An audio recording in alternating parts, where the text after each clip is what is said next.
Okay. Hi, Tim. Hi, Gassan. And hi, Zach. If you hear me well, Zach. Uh, my name is Max Ringelheim. This is Vonvo.com. Today's February 10th.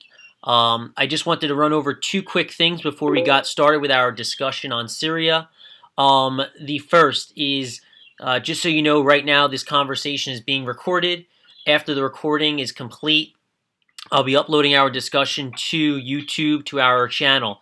Is that okay with all of you? Hi, Max. Yeah, that's fine with me. All right, Gassan?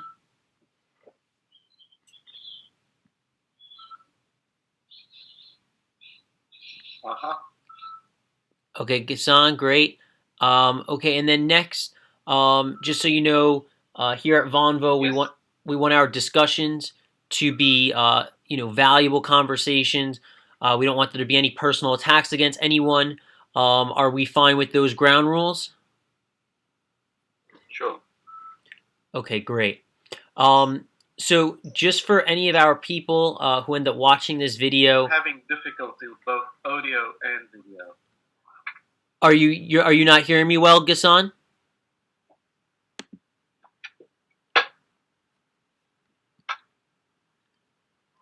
Gassan, are you there? Uh-oh, are we having technical difficulties with both our speakers?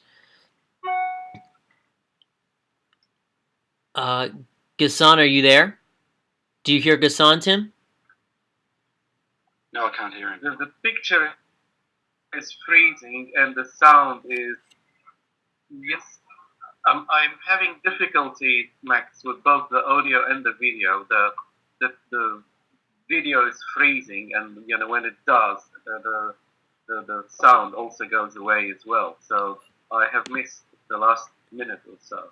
It was total blank. Do I sound any better now with the turn off camera feature off?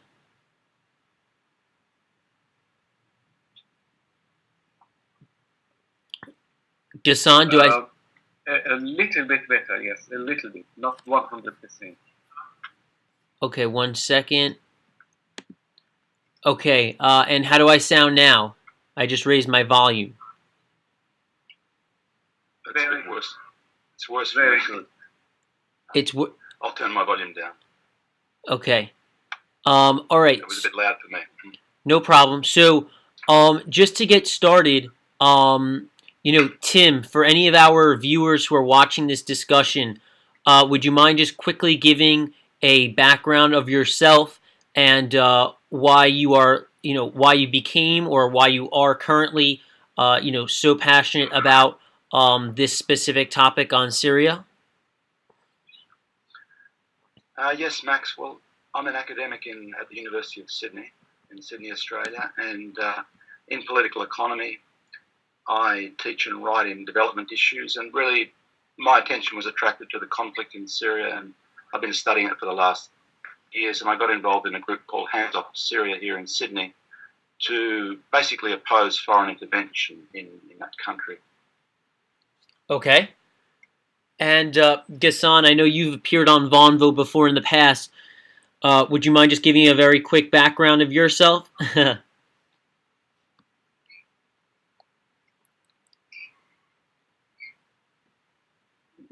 Yes, thank you, Max. But Tim, if you could perhaps speak a little bit louder or put your mouth a bit closer to the microphone, if you don't mind. Well, I am from Lebanon, and I am involved because that's my part of the world, and Hands of Syria is a very good slogan, if I may say. I would like to see the world getting its hands off Syria. Just leave us alone. We will solve our problems. We do have problems, and every country has a problem. Our biggest problem really is foreign. Just leave us alone. Great. So guys, basically, what I wanted to discuss today is kind of the latest, items which have been taking place, inside of Syria. And so what I wanted to ask was, overall, Tim, what is your perspective on what has been taking place inside of the country of late. You mean the recent developments as opposed to the last 2 years? Right. Exactly. Yeah. And exactly, what's your overall take on the situation in Syria right now? Well, it's still a dangerous situation. Of course, there's a lot of foreign armed fighters attacking the government, attacking various civilian centres and so on. There's conflict between the army and those fighters, and but I think in the last few months, the threat of deeper foreign intervention has come back to some extent. You don't necessarily know this by looking at the media, but it seems to me that the political will of Washington and France and Britain to intervene more deeply, say, for example, through bombing raids as they carried out in Libya, or providing heavy weaponries to the Free Army in Syria, I think it's receded, and I think the Syrian army is starting to get the upper hand in most areas of Syria. So that's one important change because it affects the morale of all the players. And now you're seeing some of the Libyan fighters have gone home, for example.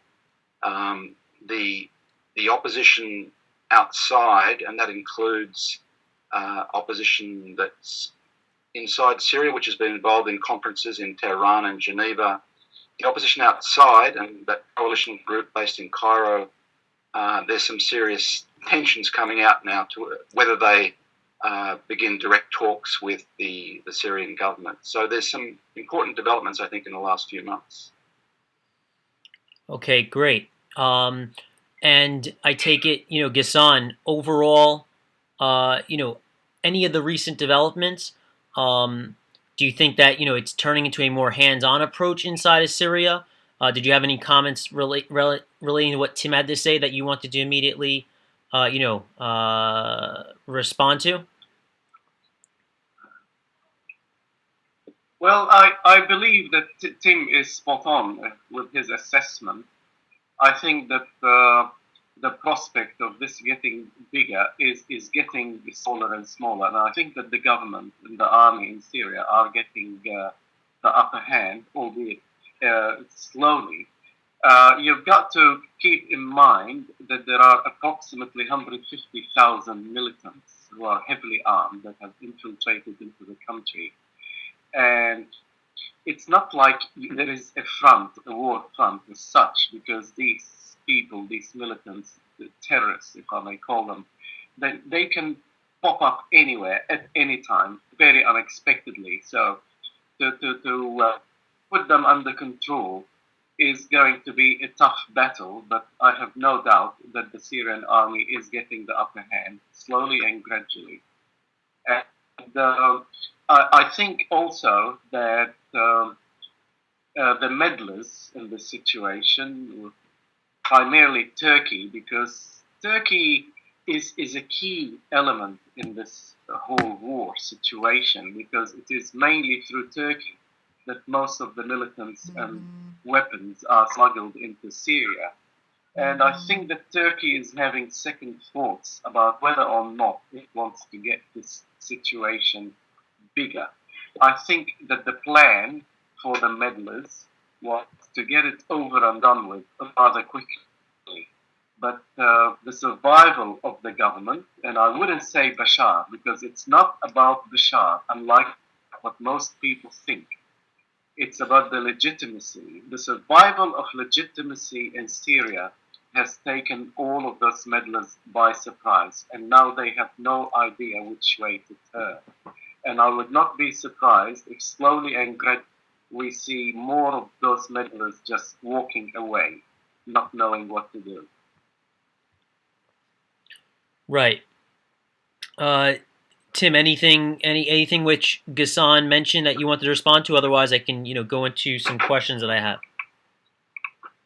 Yes, I mean, to say that there's been a change is not to underestimate the fact that there's still conflict in the country, and that conflict could drag on for a long time unless the sources backing it change their stance, and that's key to it, I suppose, because, of course, they have been bleeding Syria with lots of small cuts, but I think the important thing is that after almost 2 years, the rebel forces, backed by NATO and the Gulf monarchies, haven't been able to secure any part of the country with any permanence, So there is some conflict within Turkey at the moment too, which might be worth mentioning, that there's a very large proportion of senior ranks of the army that have been arrested, and some of them convicted, and many of them resigned.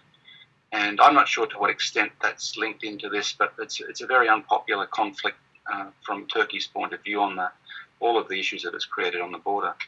I think in terms of the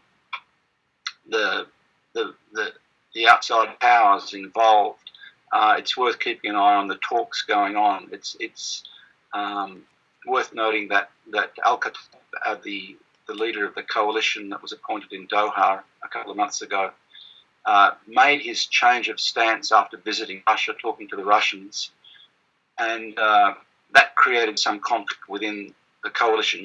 The so-called Syrian National Coalition is this group appointed in Qatar in November, which replaced the previous National Council, the EGAL group that the US and NATO have supported. He changed his position and now has floated this idea of talking directly with the Syrian government. And I imagine it runs something along these lines, that the Russians said, well, there are other people, other opposition, civil opposition, not linked to the armed conflict, that are engaged in talks.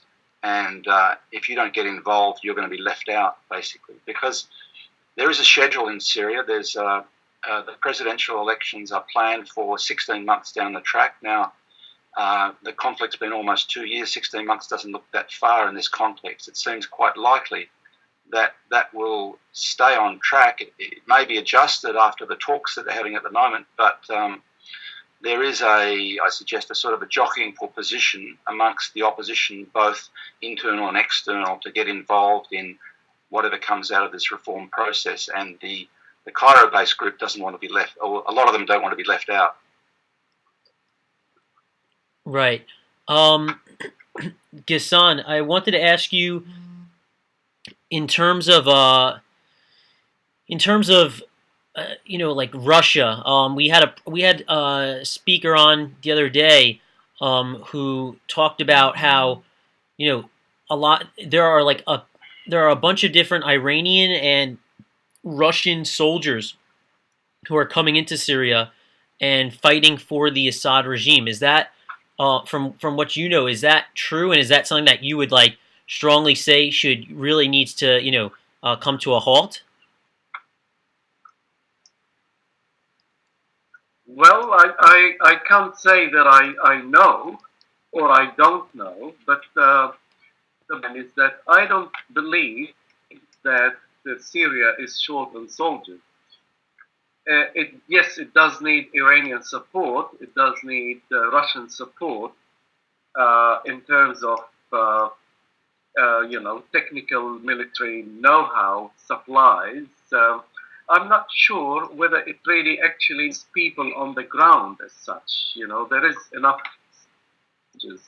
in Syria, but people who beat this drum, the foreign militants fighting for the government, are only doing that because they know that it is actually them who are almost entirely dependent on foreign fighters.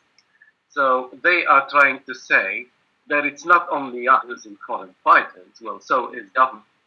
But if the government indeed has any logistic support coming from Iran and Russia, it's nothing in comparison to some reports that report up to 95% of all fighters in Syria being non-Syrians. Of course, the supporters of the FSA and Jabhat al-Nusra, they will vehemently refuse those figures. And perhaps 95% is a little bit exaggerated, I really don't know. But there is no doubt at all that there is a huge percentage of fighters in Syria that are non-Syrian. Right. Yeah. Tim, go yes, ahead. if I could say something on that, Max. Go ahead. The 95% figure came from a leak from German intelligence. I looked to try and see, there was any corroboration of that. It does seem to me to be. I agree with Hassan. It seems to me to be exaggerated. There is significant Syrian component of the rebel fighters, the so-called Free Syrian Army. But there's substantial foreign involvement, very substantial foreign involvement. I mean, I'd only be guessing, but I'd say it's something between 40 and 60%, something like that. Very, very large foreign involvement. But I think 95% seems exaggerated. One thing you do notice, though, when you're looking at composition of the various different brigades and battalions of the Free Syrian Army is that the idea that any substantial number of them are secular is quite wrong. They are all Islamists. They are all Muslim Brotherhood linked or Salafi linked. They are fighting for an Islamic state. Some of the biggest ones that some of the US advisors have said are secular against the al-Nusra, the one that's mainly foreign and linked to Al-Qaeda. There's not a big division there, and they are Islamists fighting for an Islamic state. So, for example, the Farouk Brigade, set up with officers from the Syrian army, they are as Islamist as al-Nusra, basically. But and of course they identify with the foreigners strongly because they're Islamist. In other words, it's not a nationalist movement there. They're identifying as Islamist fighters, whether they come from Chechnya or Libya or Pakistan. So that's one reason why there's very strong support from all those other brigades for al-Nusra when the White House tried to isolate them and single them out.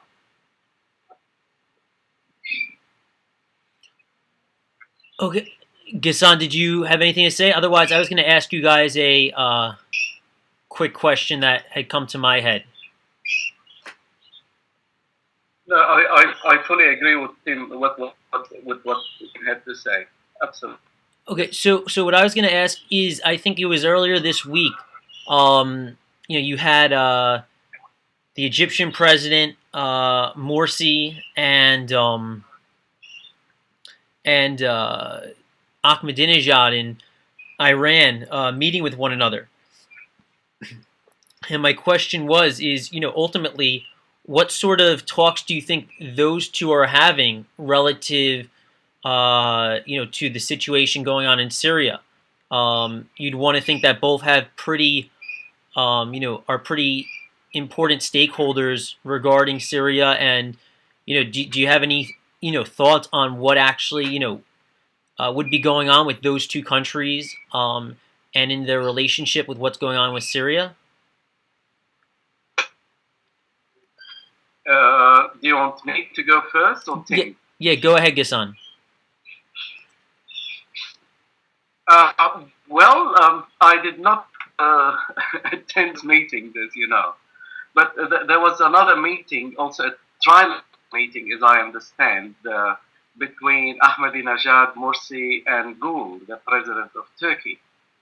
What I did hear is Ahmadinejad saying in Cairo that if Iran and Egypt worked together, they could keep Western influence away from the region, that is. And I would like to think, I don't know, as I said, I didn't attend the meeting and I don't have a crystal ball and I would fly on the wall.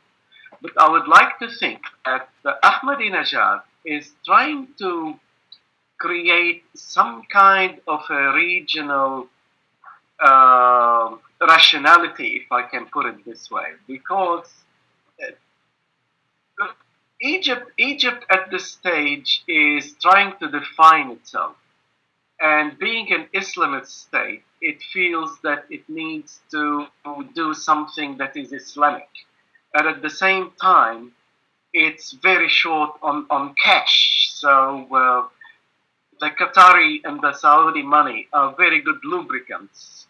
And because they are Muslim brothers, I don't mean it as in Muslim brothers, they are brothers who happen to be Muslims. It's not it doesn't look bad for Egypt to take financial support from the Gulf countries or encourage investors, in Egypt. And of course, Iran is concerned about this situation if it becomes a sectarian one. And I think what I would like to believe is that Iran is trying to tell both Egypt and Turkey, let's put sectarian differences together. We really shouldn't have any such problem. Let's work together and keep NATO out. Other than this guessing, I really don't know what the talks were about. But I'm only basing this on that statement that Ahmadinejad made out of Egypt. That if Egypt and Iran together, they could keep Western influence away. Over to you, Tim. Yes, I agree with what Hassan was saying about Egypt, that in a sense they've got some serious financial problems. They're in a course of defining themselves as a Muslim Brotherhood-led government.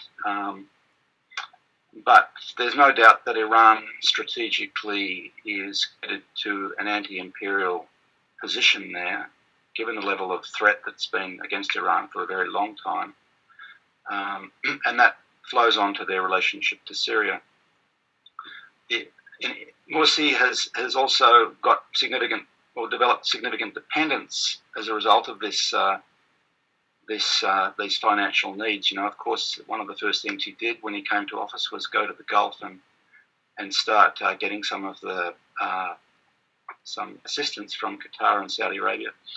I think one of the interesting developments more recently is, and a few people have written about it, is the differences between Qatar and Saudi Arabia there. Now, Qatar seems to be very unreservedly attached to the Muslim Brotherhood and developments of the Muslim Brotherhood. The Saudis aren't exactly in the same camp, and that may well affect their stream of finance, which has been very important for the insurgency in Syria, for example, because the Saudis fear a Salafi movement and the consequences it could have for them, for example, in a way that Qatar apparently doesn't, because the Saudis have got their own interests in supporting a status quo and not being destabilized in terms of their own survival, basically. Remember, the Saudis supported Mubarak for a very long time. They were happy with Mubarak and Mubarak repressing the Muslim Brotherhood in Egypt. So there are some uncertainties that have risen with Morsi in Egypt with the Saudis, and there are some rumours that the Saudis have already started talks with Bashar al-Assad in Syria. I'm not sure if that's true or not, but it would be logical. And so that is an interesting tension to watch, the differences between Qatar and Saudi Arabia. After all, you recall that Al Arabiya, the Saudi media channel, was set up specifically because of some competition with Al Jazeera run by Qatar. And so they do have different interests in the region, and yet they have been working as a team, more or less, in supporting the conflict in Syria up until now. Great. If I may add something. Go ahead. I may add something here, Max. Go ahead. Well, it's really, yes. Well, thank you, Tim, for raising this. And I have seen, on the internet, a few reports of some Saudi al-Qaeda fighters who are wanted, by the way, by the Saudi regime, and who got killed in battle in Syria. And these people, if you wind back the clock about a decade ago, there was a series of terrorist actions taking place in Saudi Arabia itself. And there are Al-Qaeda cells within Saudi Arabia that are working against the regime. And of course, wherever there is a jihadi battle, something similar to that, what's happening in Syria now, it will attract, it will be like a jihadist magnet, and these people will go there and fight, and some of them are getting killed there. And this seems to be sort of sweetening the relationship between uh, Saudis and the Syrian government. This is according to what I see in this. Again, it is a personal speculation, but if I was the leader of a country and there is a man who is really wanted and very difficult to arrest, and then all of a sudden found out that he got caught or got killed somewhere else, I would have some form of appreciation to that.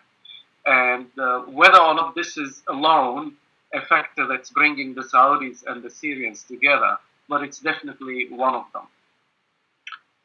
Yes, I might add to that, Max, that there's a very large number of death row prisoners in Saudi Arabia, and from a range of nationalities, including Saudi, but from a range of the neighbouring countries. And a document emerged a couple of months ago that showed that the Saudis had actually contracted a number of those prisoners to go and fight in Syria in exchange for a pardon from their death penalty in Saudi Arabia. So it's a classic sort of genie out of the bottle thing there, that the Saudis have had Al-Qaeda type people in jail in Saudi Arabia, and they've attempted to do this deal to get them to fight in Syria. As Hassan says, a number of them have been killed. The Syrian government has been putting up online pictures of both Syrian and foreign fighters killed, but the document from Saudi Arabia that was leaked showed there was in excess of 1,200 prisoners that, subject to this deal, that they fight in Syria in exchange for a pardon from their sentence in Saudi Arabia.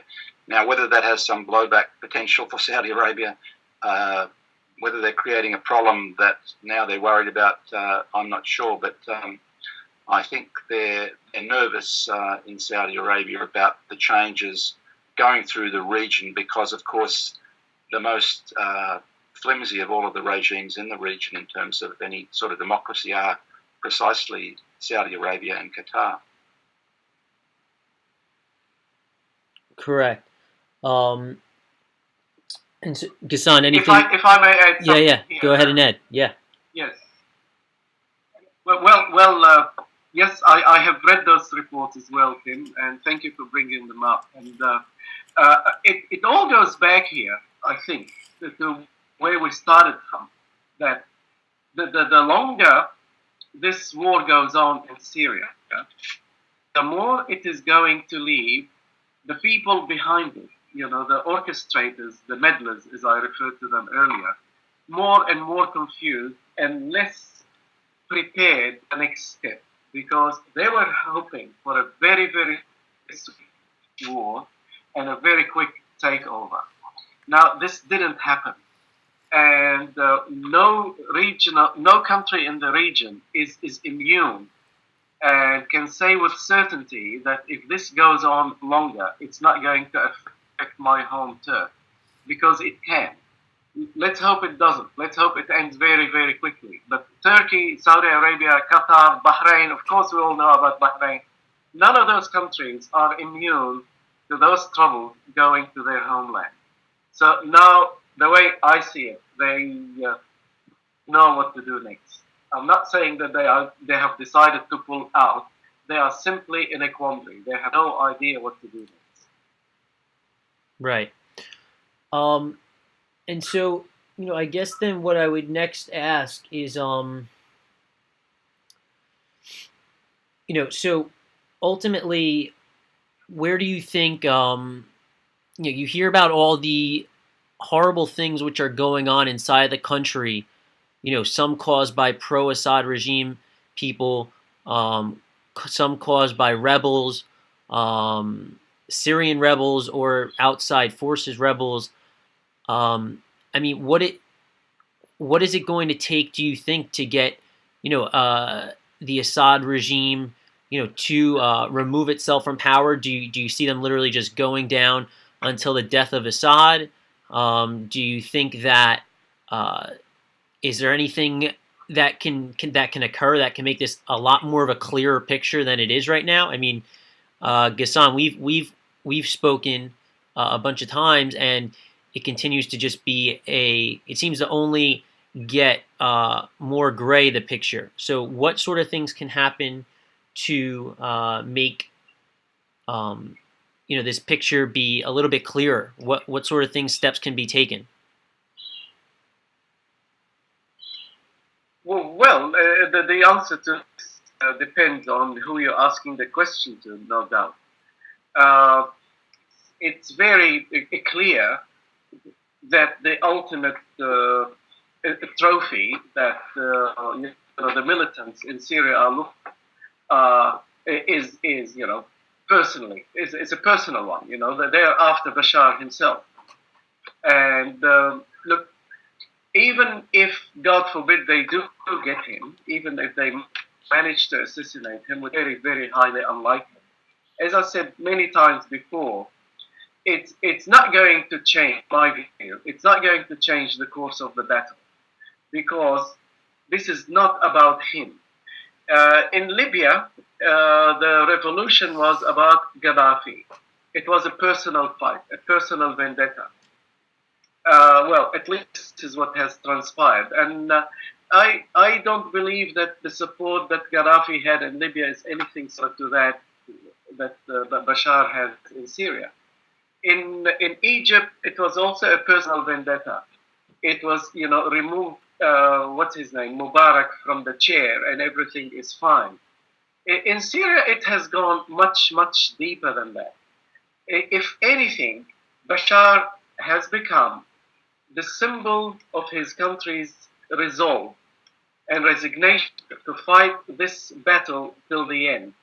And if he falls along the way, and I certainly hope that he doesn't, I think it will make the Syrian people, the patriots of Syria, much more resolute. So it's not going to change much. And I'm sure that, the Syrian government, which is a very smart government, they have made arrangements in the event of anything tragic of this nature happening, what will be, the chain of command and who's going to take over, and everything will remain under control from that point of view. Right. So I don't know if this was your question, Max. Well, so Ghassan, what I was going to ask though is, you look at it as it being different, different than Egypt or Libya.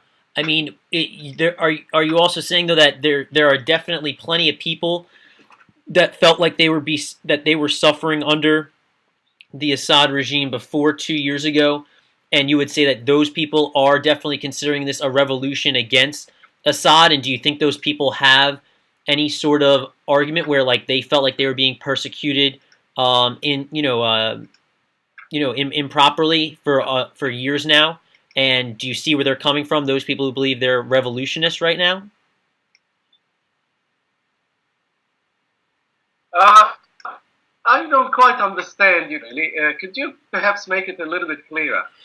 Right. So you were saying that in Egypt you thought that it was basically take Mubarak off the throne. So it was people revolting against him, right? And same in Libya, where you're basically saying that Gaddafi did not have anywhere near the same sort of support that you believe Assad has.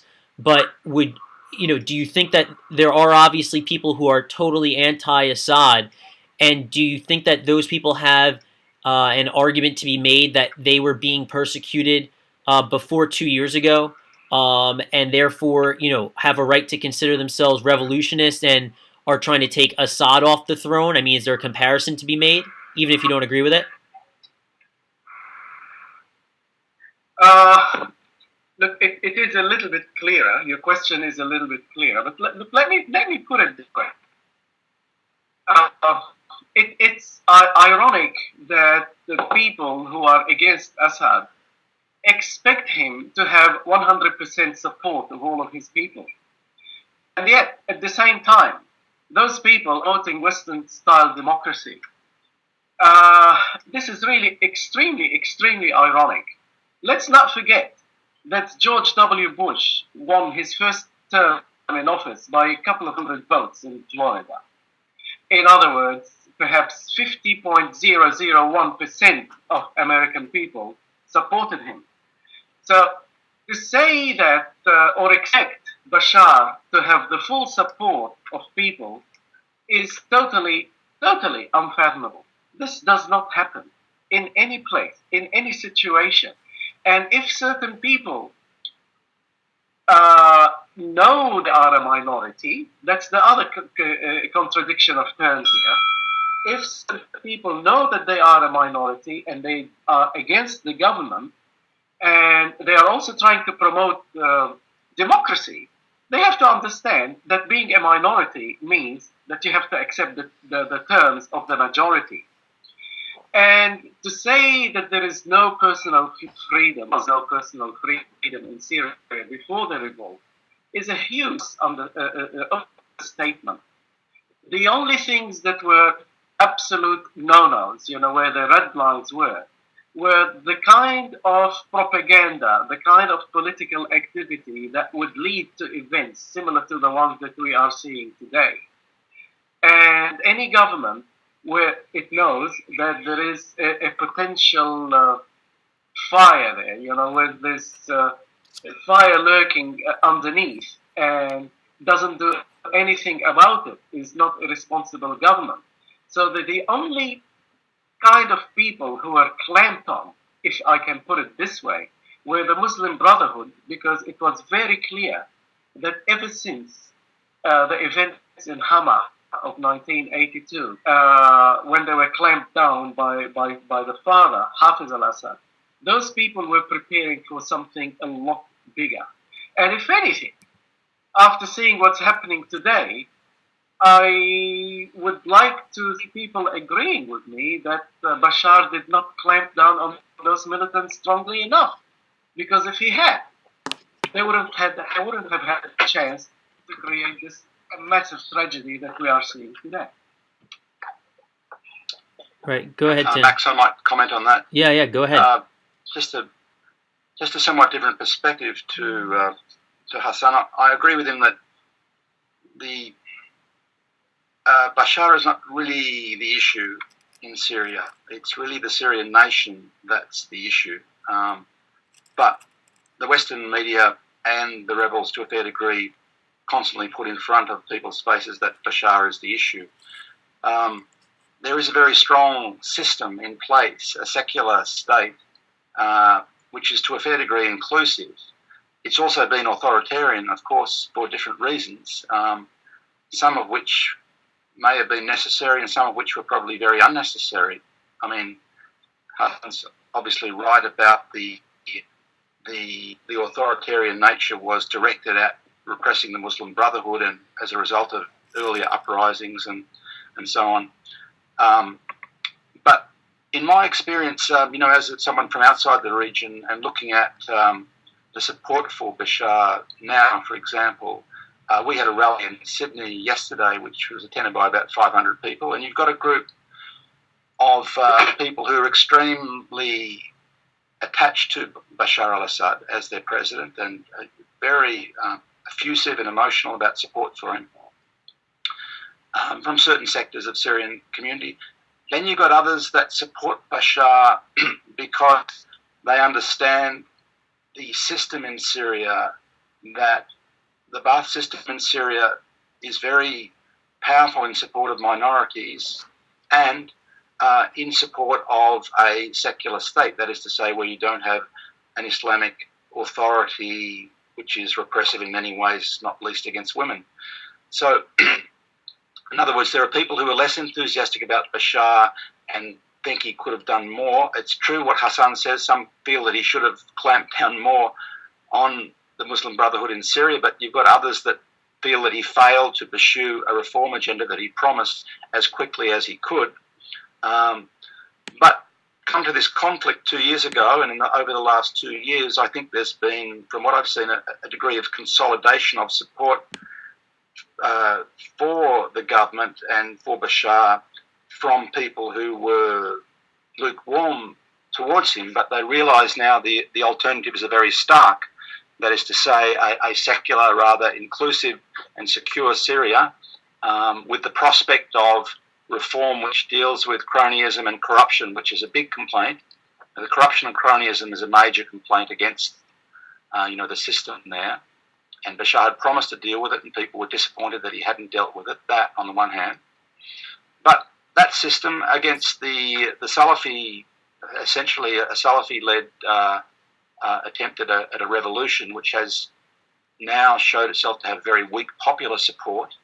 In that circumstance, a lot of people who were lukewarm about Bashar, I believe, have probably rallied behind a government and a reform process, and very strongly against the FSA. You see, for example, I'll finish now, but you see, for example, in Aleppo, which was the second or the third big target of the FSA to try and control some territory, and largely a Sunni town, a very dominantly Sunni town, very strong rejection of those rebel groups, those Islamist groups in the town. The groups themselves have said it very publicly on the Western media that the people there hate them and inform on them. They blame them for the destruction that's happened. You know, there's been some patterns in this war, if I might point out. The pattern right from the beginning, in the first violence in Daraa in early 2011, of these rebel groups committing acts of violence and blaming them on the army to try and incite a foreign intervention. Then the army, of course, comes in very strongly. They evacuate civilian areas, and there's a heavy bombardment going on, and the rebels say, look, they're killing civilians because of the bombardment of the urban areas and so on. So that's been going on for a long time now. Syrians understand what's going on the ground. They aren't really fooled by this constant repetition in the Western media that, the Syrian army is just going indiscriminately killing civilians. Syrians don't believe that stuff. Maybe people in North America believe it, but anyone who looks closely at the situation don't believe the Syrian army is going in and simply slaughtering civilians. There is a pattern going on, and the Syrians have woke up to it quite a long time ago. Right. Ghassan, anything to add? How can I add anything at all? I think Tim has given a perfect description of this situation. Thank you so much, Tim. Thank you so much. You're a legend. All right, great.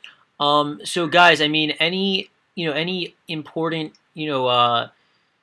ideas that you want to present, in regards to, movement forward, immediate actions that should be taken. Do any of you have any suggestions, and we can kind of, complete our conversation on that front? Where do we go from here? I guess Ghassan, Well, it takes us, or Tim, go ahead if you'd like. Tim, go ahead. that takes us back to the discussions outside of Syria, which are important because, of course, I've always adhered to the principle of the right to self-determination of the people is the founding human right and principle of international relations in the world, and that's why I back this group called Hands Off Syria. But in terms of the external forces, it's extremely important now to the resolution of the conflict, because so long as outside powers keep arming and sending support to Islamist fighters in Syria, the conflict can go on. So the external talks, the diplomacy has become important to remove that threat and to allow a genuinely Syrian solution to take place in Syria. It's very difficult to have any sort of indigenous democracy if there's constant outside intervention with that. So the talks, for example, that were brokered in Tehran in November last year, where they're going, who's involved in those, the talks that recently happened in Geneva, the signals coming from Al-Khatib, the leader's coalition group based in Cairo, saying that he's going to talk to the Syrian government. All of those sorts of things are important because it means that it provides a way out for some of the people that have their own problems. The Saudis are now worried about the situation. Turkey has its own problems. Of course, Turkey was very aggressive in its engagement in this conflict, probably trying to shore up its position in NATO and perhaps its entry to the European Union. But if if the support from those players, Turkey and Saudi Arabia, were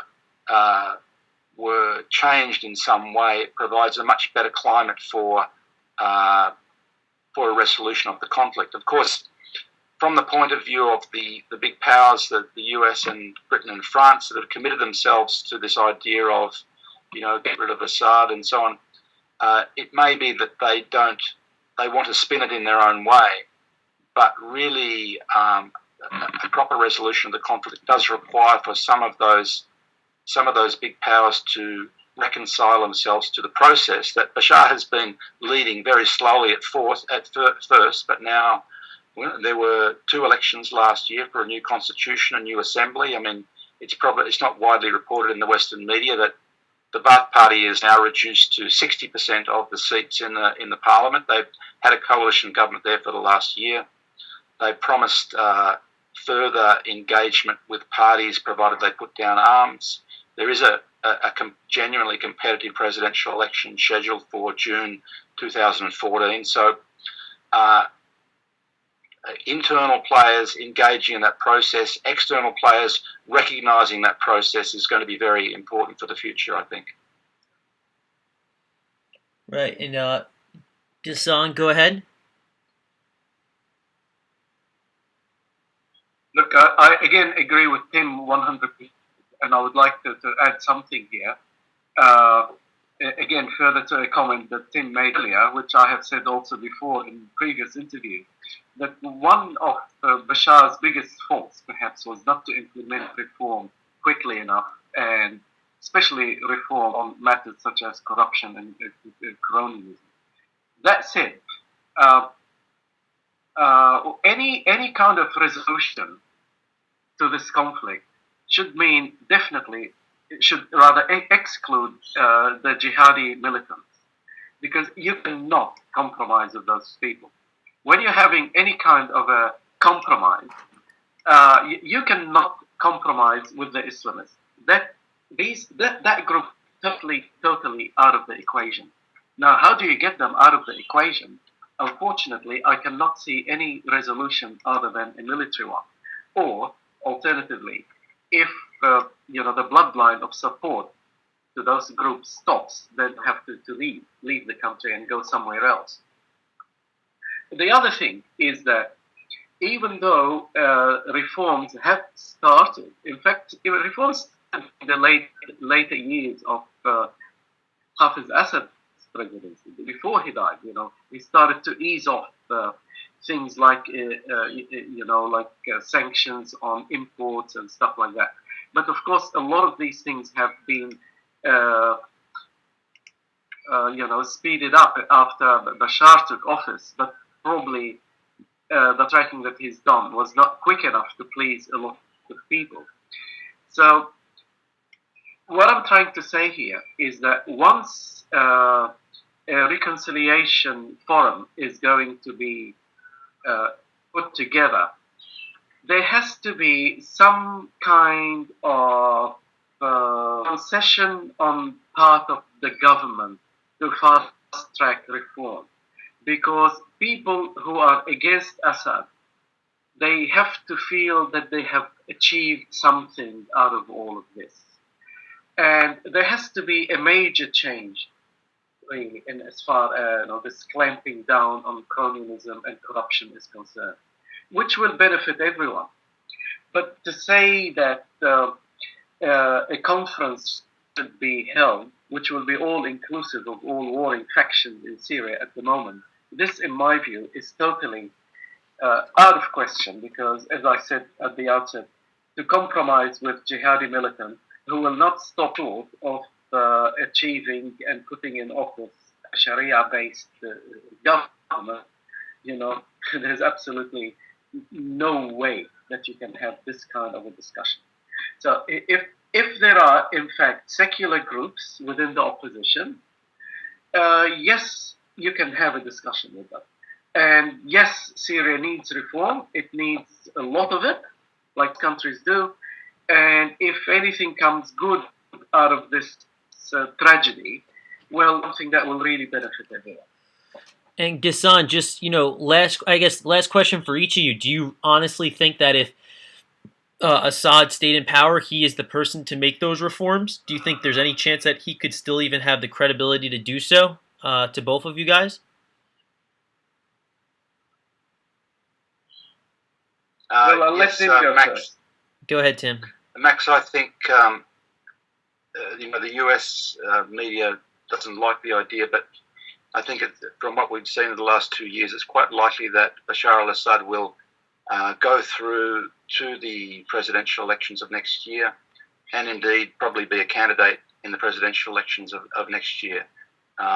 So I think that in that sense, he will continue to lead. Any accidents sort of notwithstanding, he's likely to lead the country to a presidential election next year. Of course, the political discussions we were talking about, the inclusiveness of those, and I mean the armed Salafi groups that Hassan was talking about exclude themselves really from those sorts of talks, because they precisely are now having those debates with their own allies about, that was a red line for them. They wouldn't talk to Bashar because he was the devil, basically. Well, some of them are prepared to talk to Bashar, and either that's probably going to split them, but I think what we're seeing, if you read between the lines, if you don't just read the Washington Post and the New York Times and so on, you'll see that Bashar is indeed leading a process now, and it's like in Syrian terms, as opposed to what's going on in the Western media, that process is underway already. Okay. And Ghassan? Yes, again, Tim, and you have to look at facts. People worldwide, not just in Syria, they're not just after policies, strategies, and tactics, but they are always, lured by a charismatic leader. People go after people, and I don't see anyone in Syria within the government camp or outside the government camp that has the charisma of Bashar. And that's something I raised in the previous interview, if you may recall, Max. I asked this other person on the panel, who is the leader of this so-called revolution? The revolution does not have a figure representative. And even if it does have policies, which I don't see it does in terms of clear policies, it doesn't have a person with a charisma that carries those policies, that reflects them, that looks to people as a potential president. Vote for me and I will implement those changes.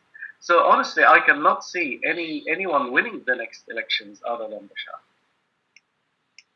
And do you think that do you think that it makes sense to have, although there's been plenty of killings on the rebel side, there's been plenty of killings on the Assad side, do you think it makes sense from let's say a humanitarian's point of view, someone looking from the outside in, that he should be able to still be running for president with everything that's gone on there? Like, do you think that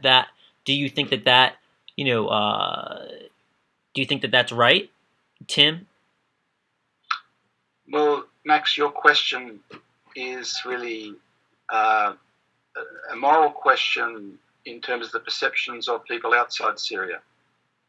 And that, in a sense, goes to the root of this whole question of intervention. Now, does it matter what people say in the US or in Europe think about the legitimacy of the Syrian president?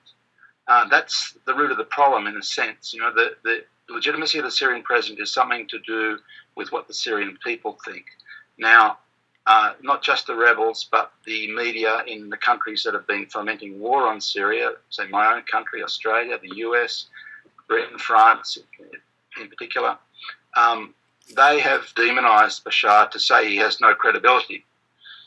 So to then say, well, this perception, can he survive in view of this perception, is a bit of a bootstrap argument from people that have been intervening in Syria. I think what matters is, in terms of legitimacy, is what the Syrian people think. That's what every other country expects, that Right. a democracy is to do with what the people in their own country think. Mm-hmm. Okay. Ghassan, anything to add on top of that, or did Tim kind of? If I may add something. Yes. Yeah, go. Yes, absolutely. Uh, and the other thing here, we talk about 60,000 dead thus far in Syria. Do not forget that at least 10,000 of those are regular army soldiers, which leaves another 50,000. Now, how is the breakup of those? I mean, who killed who?